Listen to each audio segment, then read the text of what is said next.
Now, joining us this afternoon, sarap ng tao ni Ami, is former Congressman Mike Defensor. Congressman Mike Defensor, thank you for joining us and welcome back to Storycon. Yes, Hi, Ed, good afternoon. Congressman. Hi, Ma'am Ami, and of course, Secretary Ronald, magandang hapon po sa inyo lahat. Magandang hapon. Daga po po. Sir, pareact muna doon sa nangyari kaninang umaga at ngayong hapon doon sa Justice Committee hearings. Before we go into anything else, it's the most urgent story today, yung appearance po ni Ramil Madriaga. Well, una sa lahat, actually hindi ko na pinanood din. I just saw the snippets of yung umiiyak si Madriaga. Pero nabasa ko yung affidavit.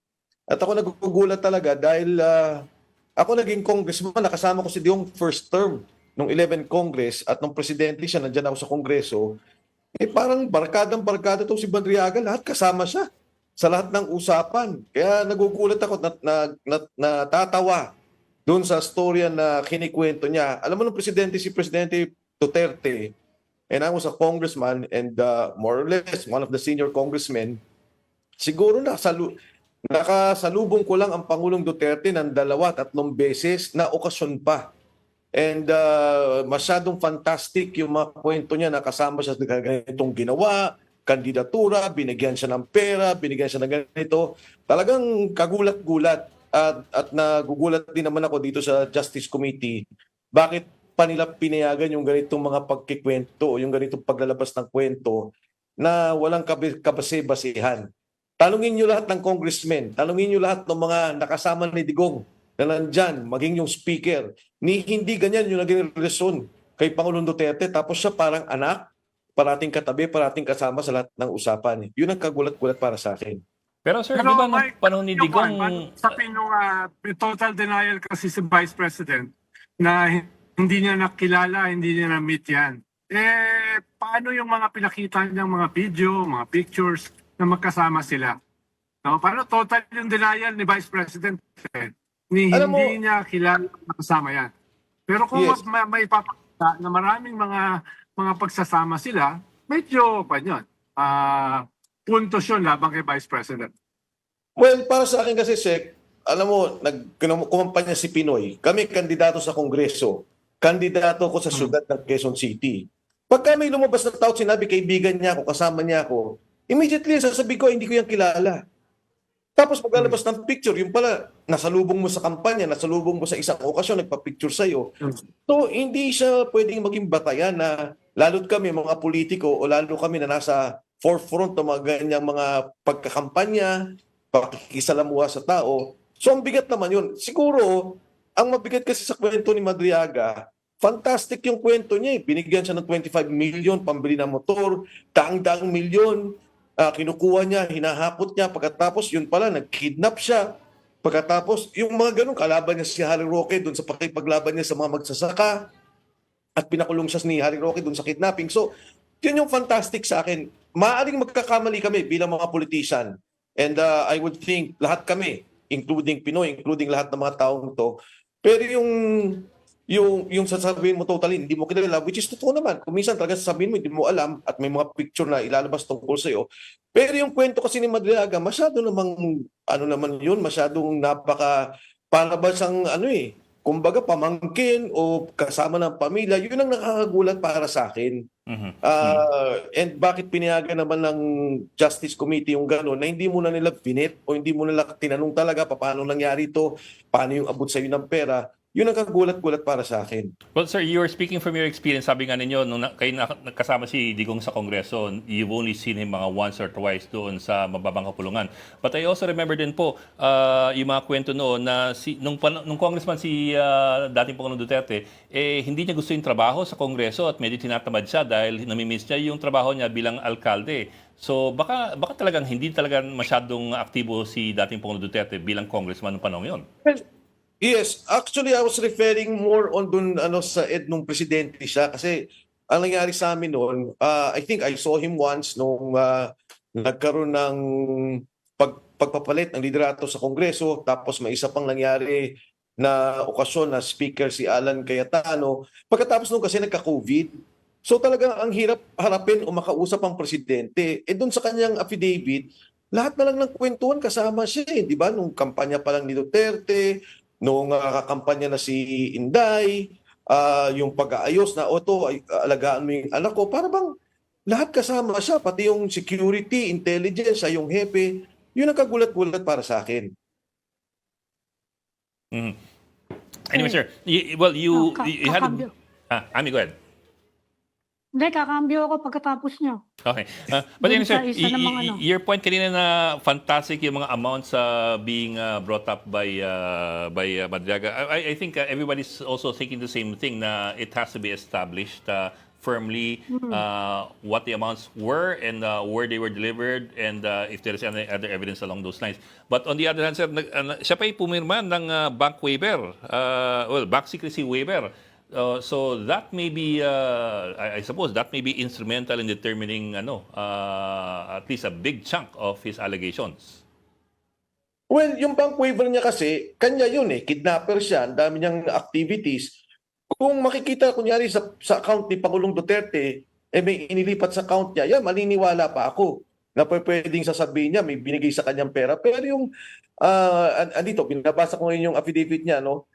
Kagulat-gulat talaga yung mga binabanggit niya na 150,000 cash, 25 million, binili niya yung motor.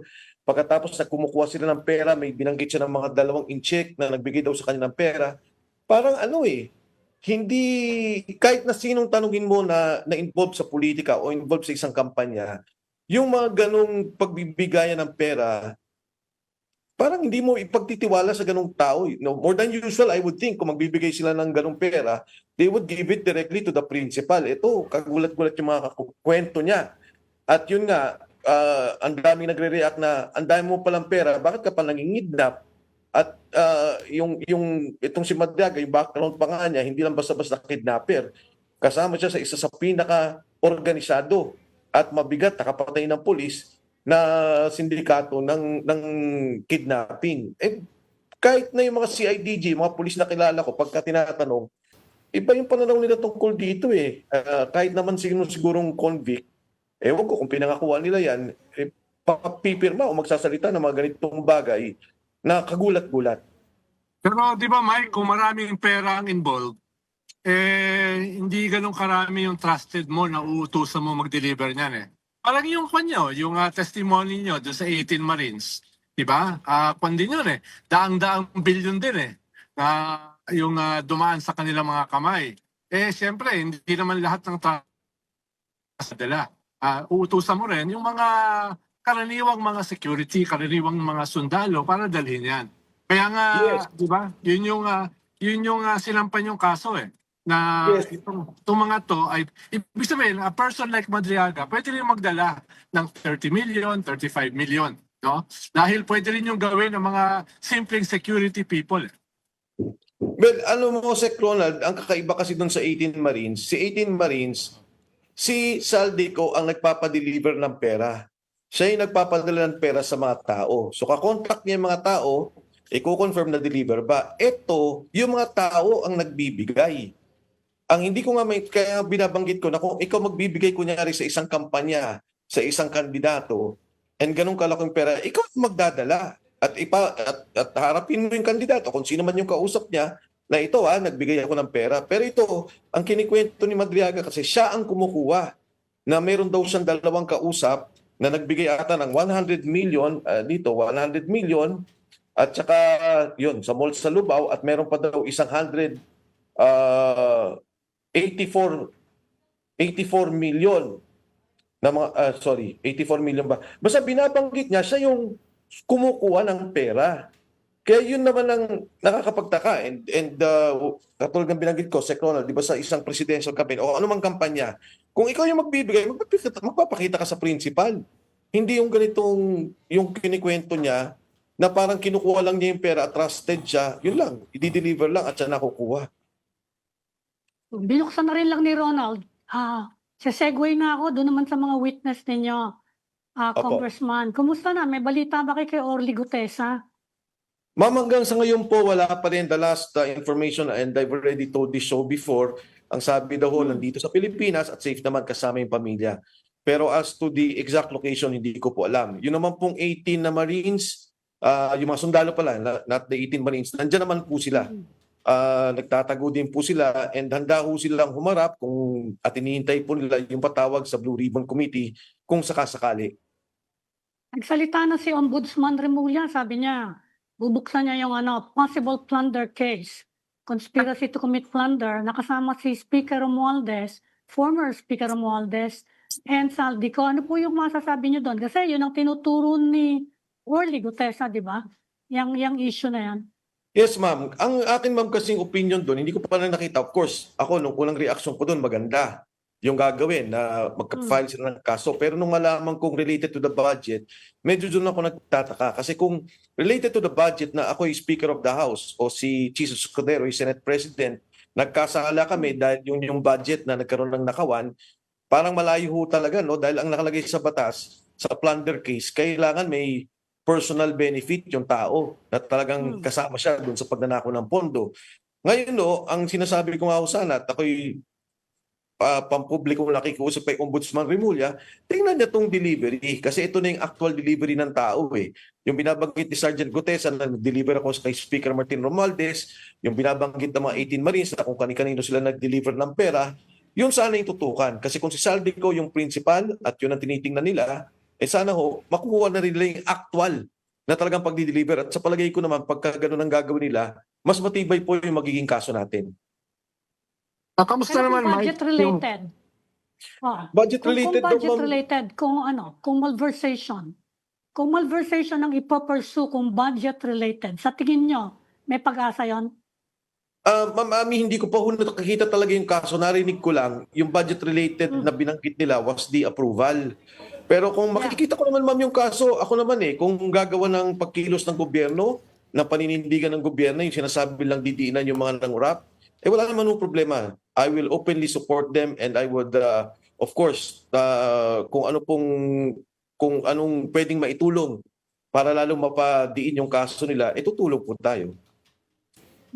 Di ba, Mike, nung in-announce itong 18 sundalo, ay nabanggit nyo rin na may mga iba pa na mga sundalo na lalabas. Nasa na yun? Sir Ronald, sa ngayon, ang pagkakaalam ko, may mga pag-uusap-usap sila.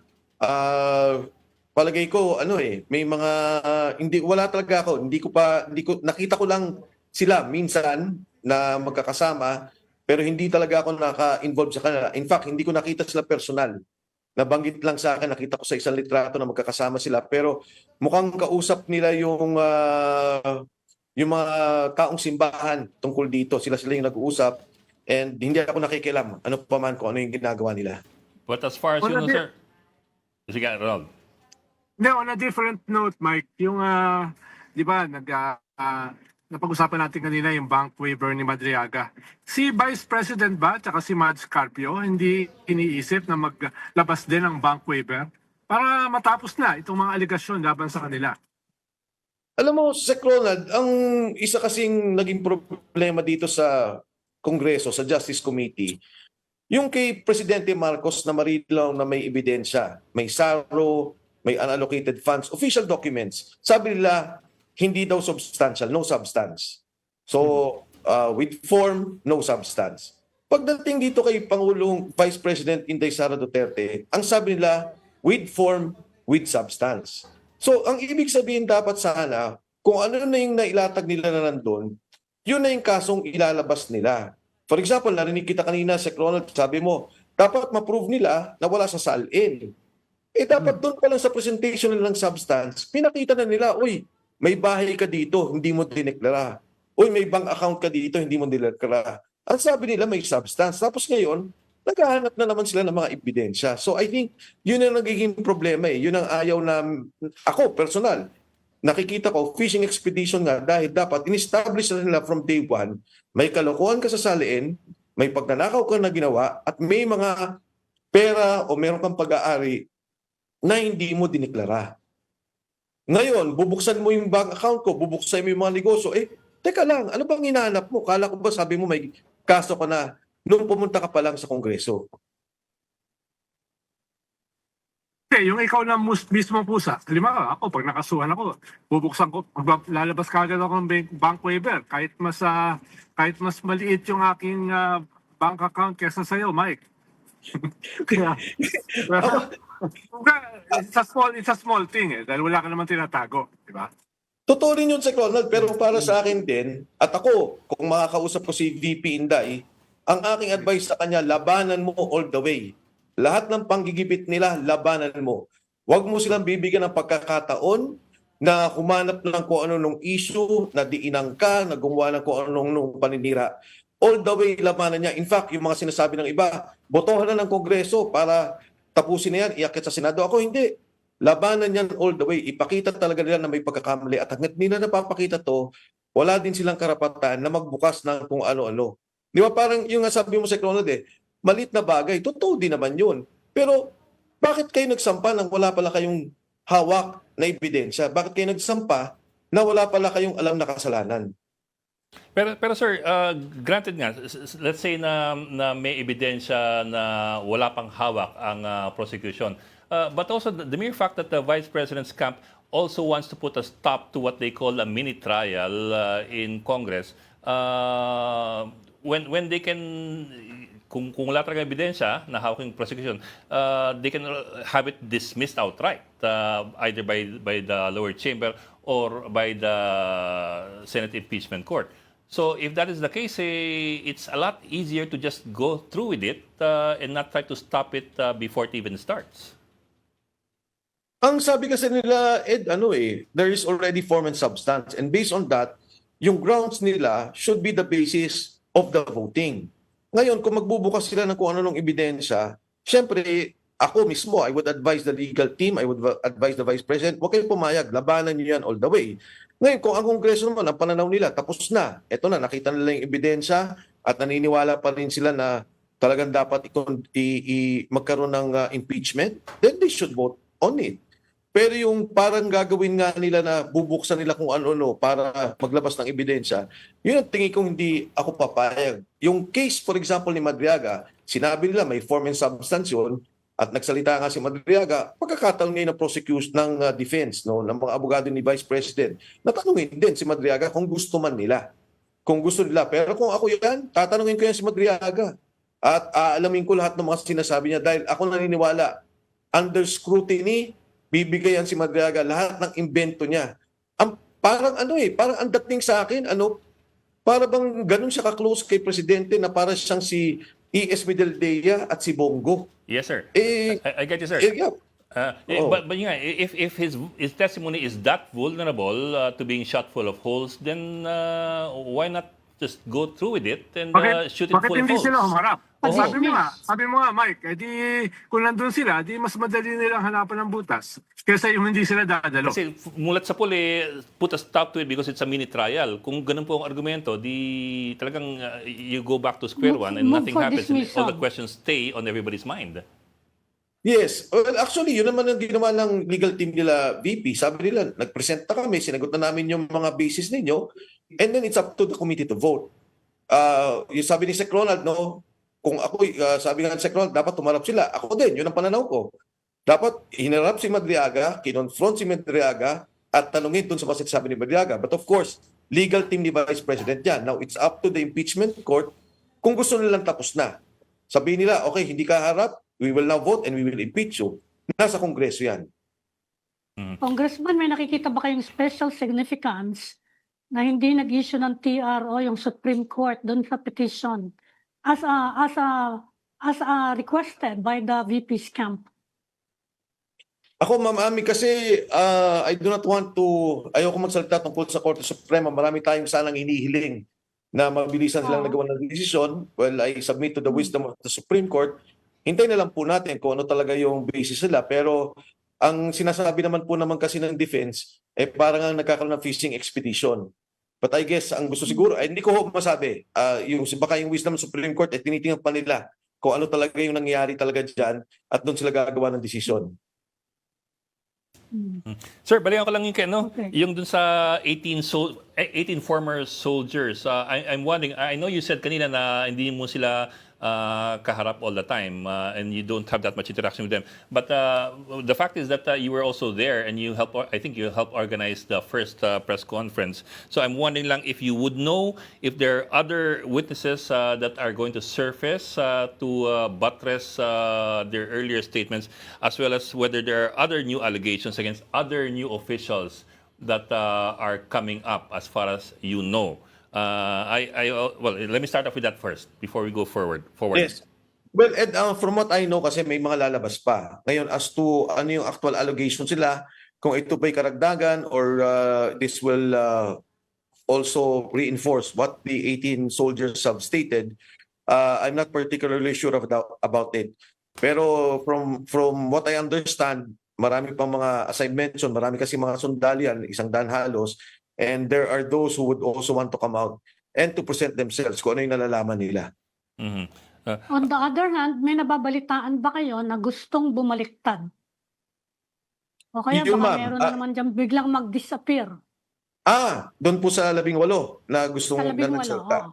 Opo. Actually, ma'am, wala naman po ako nababalitaan pa hindi ko po sila nakakausap direkta since Yes. maybe a week or two. Hindi ko pa po sila nakakausap. Pero ano naman po, high moral po sila. Maganda po yung pananaw nila and nagkaroon ata sila ng kanilang sariling pagdadasal nitong pong Holy Week. May pagkakaisa sila, mga sundalo kasama din ang kanilang mga pamilya. So naniniwala naman ma'am ako na more or less matitibay po yung paninindigan nito at may mga lalabas pa na kasama sila na of course will also help boost the morale.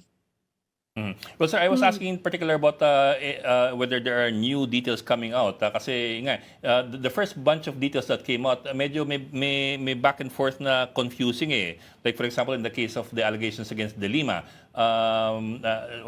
former Senator De Lima, parang may ilang balik-balik atras abante that in the end cast aspersions or cast doubt on the allegations or assertions being made by your camp. Yung whether De Lima really received maleta or whether she received an envelope or whether she received anything at all. So dun medyo nagkaroon ng maraming doubts dahil nga parang kalalabas pa lang sa kulungan tapos meron ng assertion kagad na ganun tapos pabago-bago pa yung kwento. How do you react to that? Ako, Ed, ang hamon ko sa Kongreso, actually ayoko na sana kasi may krisis tayo ngayon. Ang gusto ko sana mag-focus tayo sa mga problema. Pero kung si Congresswoman De Lima, naniniwala siya na inosente siya at ang paniwala niya ay walang nangyaring ganon, ang dali nilang ipatawag yung 18 Marines. I-confront nila, tanongin nila ano ba yung nangyari. Pangalawa, kung ito lang impeachment, ikukumpara dun sa 18 Marines, etong 18 Marines ang sinasabi, 3 times a week ang delivery na halos 1 billion piso hanggang 2 bilyong piso on average ang delivery nila. So, etong mga sundalong to, hindi binibigyan ng pagkakataon hanggang sa ngayon sa Blue Ribbon Committee or sa Kongreso. No? Ang Kongreso, sinabi ko naman yan, anytime harapin nila yan. Makikita nila ang diferensya nitong 18 sundalo kung ikukumpara kay Madriaga. Ikumpronta nila, harapin nila, magalit sila kung may mga mali o may pagsisinungaling. Pero maniwala po sila, walang pagsisinungaling, wala tong pangangatal ng pagsasalita. Patutunayan nila kung ano yung nakita nila at kung ano yung nasaksihan nila. Yung kay Congresswoman De Lima, yung nagkagulo dyan, yung nailagay siya doon sa listahan ng Congresswoman na hindi pa siya Congresswoman at that time. Tinanong ko yung 18 Marines at kinento nila sa akin. Nung paglabas ni De Lima, nakikita nila, nagpunta doon kay Martin Romualdez, if Congresswoman De Lima will deny that, nakita nila, may dala silang mga paper bag at paglabas, dala yun ni Congresswoman De Lima. Nakita ba nilang ibinigay direkta? Hindi naman, to be honest. Ang nakita nila, dahil sila yung nagpasok ng pera, at yun din yung dala-dalang bag, paglabas ni Congresswoman De Lima. Kung ilang beses, hindi ako sigurado. But again, as I've said, tanongin nila yung 18 Marines, hindi po ito nagsisinungaling, direkto itong magkwento. At sigurado ako na hindi ito katulad ng witness na Madriaga na puro ang lalaking kwento ang ginawa, nakasama para bang siya yung may-ari ng pera.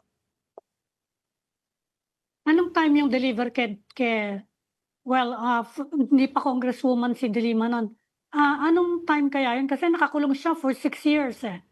Yes, ma'am. Ang pagkasabi sa akin kasi, pagkalabas daw niya noon sa kulungan, tapos that was before the elections. And that was the hearing, ma'am, kung if I can recall, nabanggit yun nung nagkakaroon ng hearing kay President Duterte doon sa Senado at doon sa Kongreso.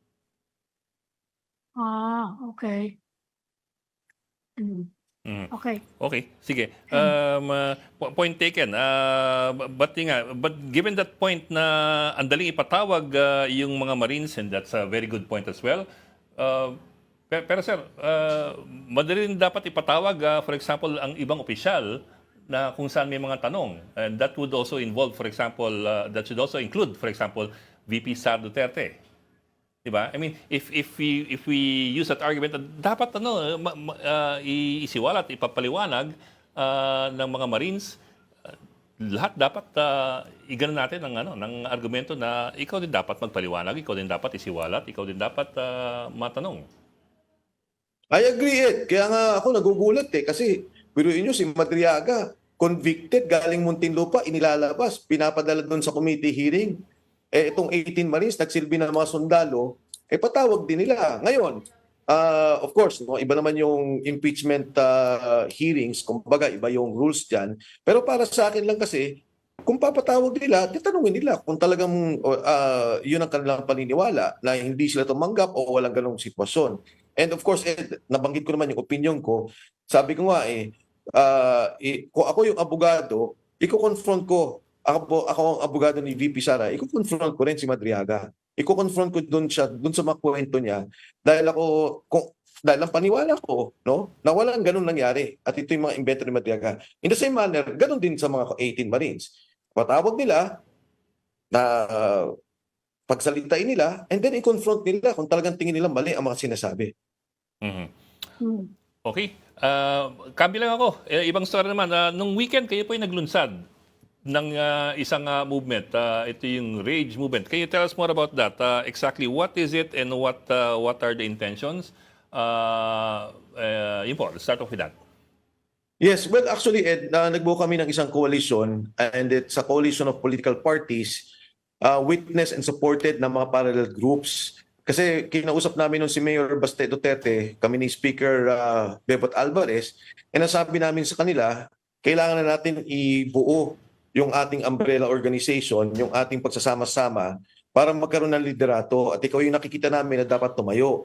Yung coalition nito, primarily, ang aming panawagan, syempre, yung corruption. Magkaroon pa rin ng resolution to, makulong yung dapat makulong at makuha naman yung pondo na nanakaw dito sa ating bansa. Pangalawa, ang aming panawagan tungkol dyan, yung democratic processes, respetuhin. Particular nga, marami kasi sa amin, may mga kaso. Isa-isang kinakasuhan, ginigipit yung mga negosyo. Pangatlo, yung sa politika, yung nangyari kay VP Sara, na nakikita namin na talagang ayaw nila may kalaban sa 2028. And therefore, ito nga yung nangyari na impeachment case. So basically, ito yung core na mga paniniwala at pagkakaisa namin.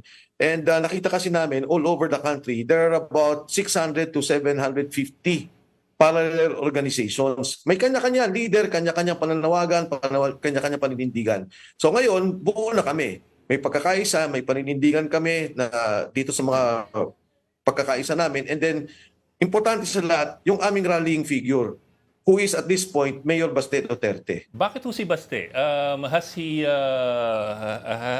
shown himself to be politically astute? Has he shown himself? I'm asking innocently because Yes. I've never seen him in action in Davao. But what's the basis for picking Baste?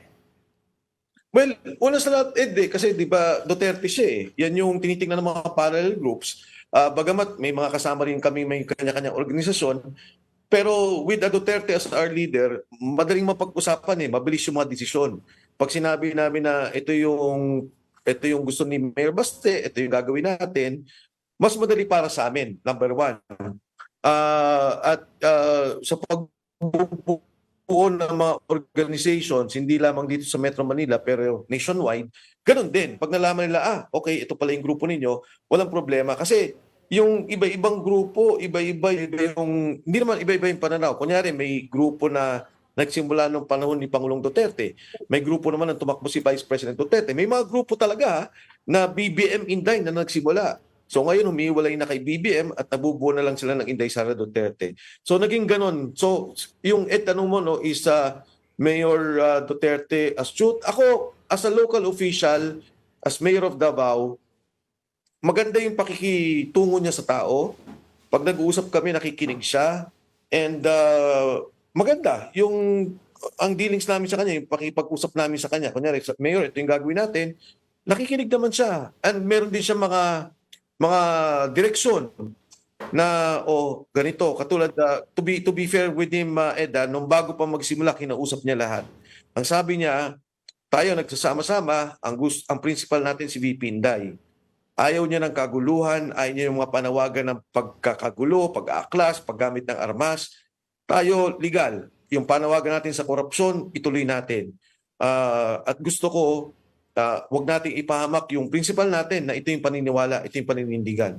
So yun. Even before we started, gano'n na kaagad yung kanyang, without us telling him or without us na initiating anything, kinausap niya kami lahat na ganito yung direction natin. Pero sir, the Pero primary reason Congressman, you gave, ngayong isn't that personality politics that you also do not like? I mean, I've heard you say this time and again before na you don't like personality politics. But the first point that you raised, which appears to be the primary point, that he's a Duterte, doesn't that fall back into the problem of personality politics? Well, not really. Kasi ang naging sitwasyon namin is, you have now the PDP. Yung PDP, remnant ni President Rodrigo Duterte. Hindi naman si Inday Sara PDP. And ang binoto ng PDP ay si Baste Duterte. So kami naman, ako, I represent another party, Reform PH, and si Speaker Bebot Pantaleon Alvarez represents Reforma. We agreed na si Baste Duterte yung aming magiging leader. Will he be involved in national politics? Hindi naman. Pero willing siya to help out not only Mindanao, not only Davao, not only Mindanao, but the whole country. Yung mga panawagan kunyari dito sa krisis, binanggit namin sa kanya, naniniwala siya doon at naninindigan siya doon na dapat itabi yung politika at mag-focus tayo doon sa mga problema at pag-usapan kung paano ma-resolve at matulungan. Sabi nga niya sa akin yung nakikita natin problema sa ngayon, sabi niya sa Davao, ngayon pa lang, nakikita na namin yung epekto sa middle class. In 1 month or 2 months, pag tumaas pa yung presyo, kawawang-kawawa na yung mga tao. Mike, Congressman, dahil nabanggit mo, Mike, nag-high na profile si, Mike, nabanggit mo na ang gusto ni Duterte ay mapayapang pamamaraan, no? Mapayapang pagbabago. Pero noong 2024, nag-call sila sa military para pabagsakin si Marcos, di ba? Dahil siya ay isang bangag. Si Digong nga, bago pa siya nahuli, magkasabay silang mag-ama Ang sabi niya ay kailangan ng uprising, kailangan ng mutiny, kailangan ng secession. Nagbigay pa nga siya ng hint of assassination nung sinabi niya na buti na lang, hindi na akong presidente, kung hindi na tokhang yan. So, ibig sabihin, lahat ng pamamaraan na hindi legal, hindi mapayapa, hindi constitutional, bilanggit ng mag-ama para sa pagpabagsak ng presidente. So, paano mo nasabi na ang kanyang posisyon ay mapayapang pagbabago? Public yung kanyang public yung kanilang announcement. At never nilang binawi. Well, Sec. Ronald, yung binabanggit ko, yung pag-uusap namin, before kami lumabas doon sa nagkaroon ng programa sa Rage Coalition. Nandun kami sa isang maliit na kwarto, nagsalita si Mayor Baste Duterte tungkol dyan. Pagdating naman doon sa sinasabing mapayapa, alam yung Sec. Ronald, di ba, si Pinoy kasama ko rin yan, si Madam Cory Aquino kasama namin yan nung EDSA 2. Nanawagan naman talaga ng withdrawal of support sa military. Yun naman na may mapayapa. Ang sinasabi natin, matras na kayo, wala nang kumpiyansa sa gobyerno, magkakaroon ng smooth transition. Hindi yun kudita, hindi tayo gumamit ng armas, at hindi rin tayo nagkaroon ng pag-aaway-away. Nagkataon lang nag-withdraw ng support ang military, at ang sabi ng Korte Suprema, nagkaroon daw ng constructive resignation. So, itong nangyari sa ngayon, yun lang ang binabanggit ko, na kasi hindi natin maiaalis. Marami talaga at binanggit mo na kasi, Ronald, marami nagsasalita, di ba, na kung ano-ano. Ako mismo nagsasalita, BBM resign. Pero hindi ako nananawagan na mamaril tayo o barilin natin to o ganyan. Yan talaga mali. Yan talaga hindi dapat. So, yun yung binanggit ko lang, Sek, na walang binabanggit na kailangang matanggal sa kahit anumang pamamaraan, sa violenting paraan, ang presidente o ang administrasyon sa ngayon. Ang sabi niya, mapayapa, ayusin natin to, legal and constitutional. Ami? Congressman, ngayong nag-high profile si Baste, merong mga speculation na siya yung magiging plan B kung sakasakaling mawawala si Inday Sara sa equation in 2028. Tama ba yun? You think that's a valid observation? Well, Ma'am Ami, una sa lahat, kung titingnan mo sa mga, hindi ko na i-name no, sa Kongreso, actually marami ding takot sa Kongreso. Ang sinasabi nila, baka pag si Inday Sara, ipakulong daw sila. Ang sagot naman ni Inday Sara doon, wala kayong kasalanan sa aking personal. Ang kasalanan niyo kung sakasakali sa bayan. Ngayon, ang ginagawa ng administrasyon, ang una lang ginawa, tinangay si Pangulong Duterte, nilagay sa ibang bansa. Ngayon si Inday Sara gusto nilang i-impeach at tanggalin sa posisyon at magkaroon ng permanent na hindi na siya pwedeng tumakbo sa public office. Pagka ganon, ang tingin ko at ang paniwala namin doon sa mga kasama namin sa grupo, ang isang Duterte muli ang pwedeng tumakbo at yan ay si Mayor Baste Duterte. So yan ba yung plan B? Yes, ma'am. Kung sakasakaling mangyayari yan, plan B si Mayor Duterte. Pero syempre ang amin, huwag naman natin gawing gano'n ng politika. Ang pinaka-highest trusted official ngayon in terms of rating, si Vice President Inday Sara. Tapos yun ang titirahin nila dahil ayaw lang nilang may kalaban. Parang hindi naman maganda. Wala ba sa equation si Senator Bongo?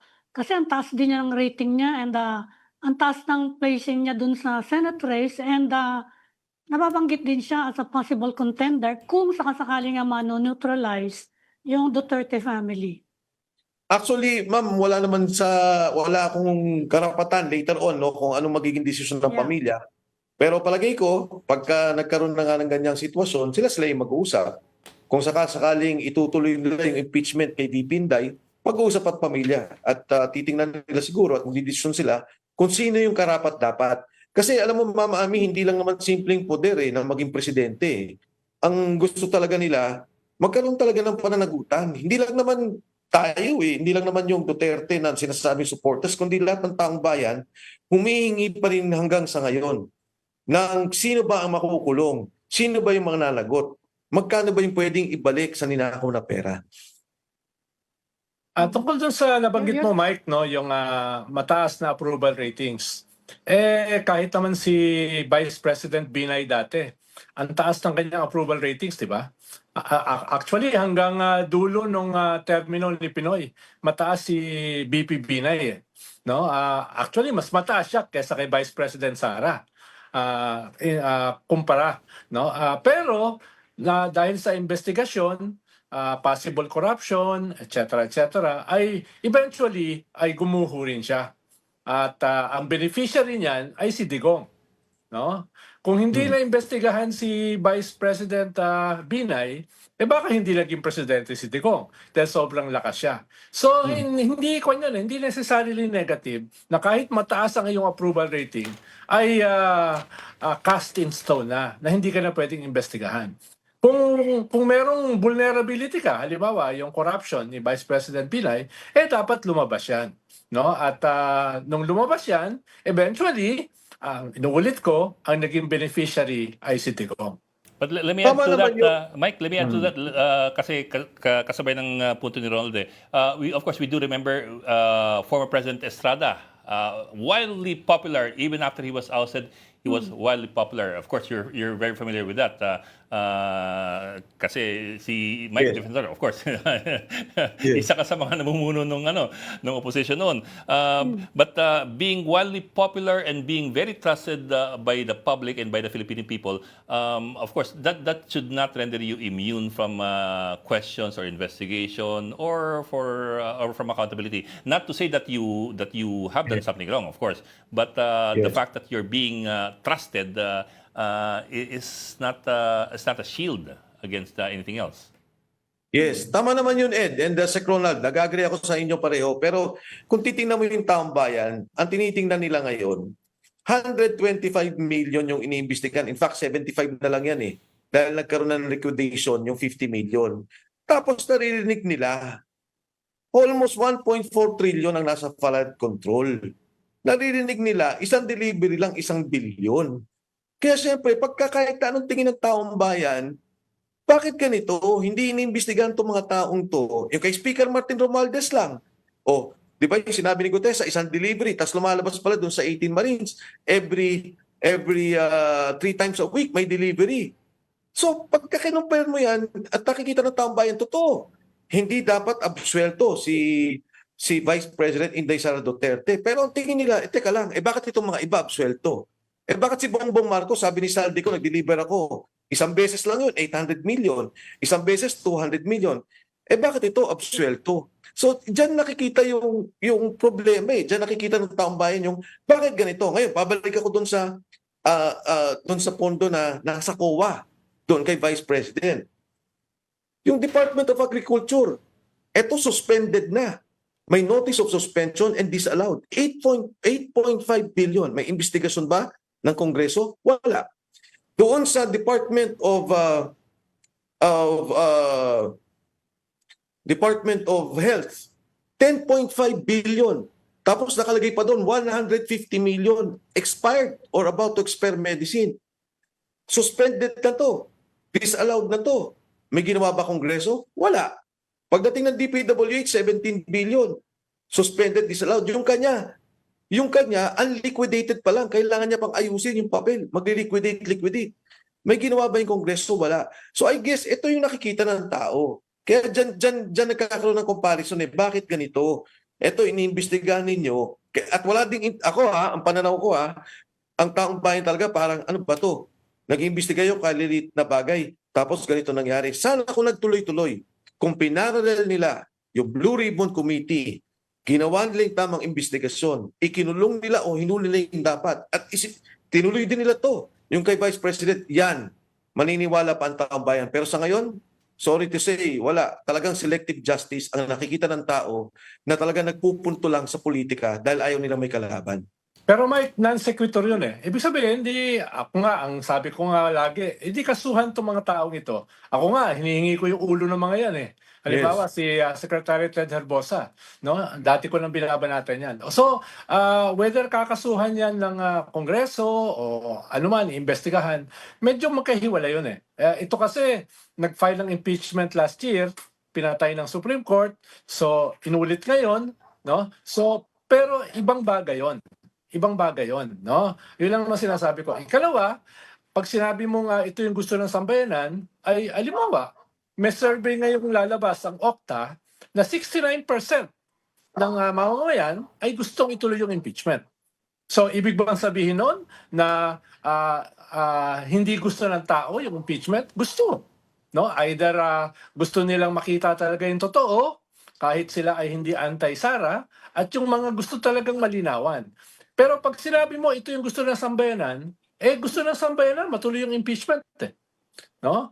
So yun yung sinasabi ko lang. No, kung ang batayan mo ay survey ay yan yung magiging batayan ng sambayanan, ito lalabas 69% gusto ng mamamayan na matuloy yung impeachment para makita kung totoo o hindi itong mga akusasyon na ito. Alam mo, Sec Ronald, kaya naging effective yan last year kasi wala yung flood control. Nung wala yung flood control, naging effective yan. They were able to bring down the ratings of the Vice President at that time.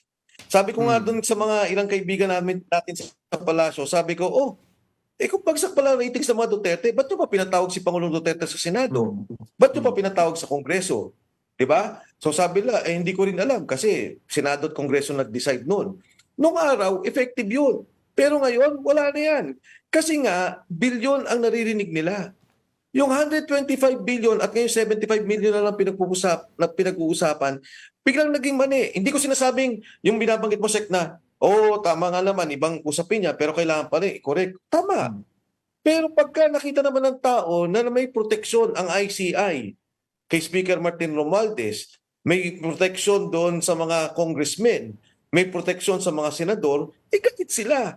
Nakikita sa Blue Ribbon Committee hanggang ngayon, hindi pinapatawag yung 8 billion. Si Senator Ping ang nagsalita noon, sabi niya, galing yan kay Adrian, kay Trigip Olaybar. 8 billion nandyan. At hanggang ngayon, Sek Ronald, yung 1.2 billion na kay Adrian Bersamin pa, hindi pa niya ata na-deliver.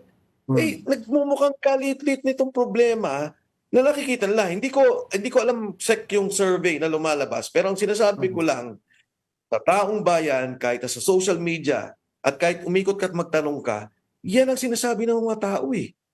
Bakit itong milyon, trilyon, hindi pinag-uusapan? Hindi nila binibigyan ng panahon. May epekto pa ba itong impeachment? I don't think so. Wala. Kaya tumataas si Inday Sara eh. Tuloy-tuloy ang pagtaas ng rating niya. Kasi nakikita ng mga tao na may paninira.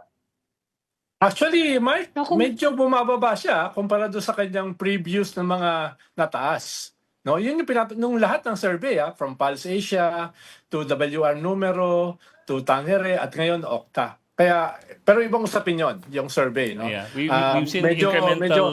kung sinasabi mo na patuloy siyang tumataas, hindi totoo. Kung survey ang pagbabatayan mo, And that's Kung even survey after sa- she declared At saka her intention to run. ang mahalaga naman, Mike, hindi naman yung absolute numbers eh. Ang mahalaga saan ka nang galing before. Dahil napakataas naman talaga ng mga Duterte, di ba? Nung December 2020, 93% ang mga Duterte. Kaya ang sinasabi ko lang, pag sinabi mo na ito yung gusto ng tao, debatable yan. Dahil nga, ang marami kang batayan vantage point mo sa pagtingin nyo ay overwhelming. Sa vantage point ng mga surveys, hindi. Lalo na, wala pa namang ibang tumatayo na kandidato eh. Wala pa naman nagsasabi, si Sara pa lang eh. No? Kaya, kung yan ang Dagdagan ko batayan na mo yun, na, kasi Ami, ito yung gusto ng tao. nabanggit din ng Pulse Asia yan, di ba, Ronald? Sinabi sa atin na nung nag-declare ng presidential candidacy si VP Sara for 2028, hindi siya nagkaroon ng bump eh. Hindi siya tumaasa.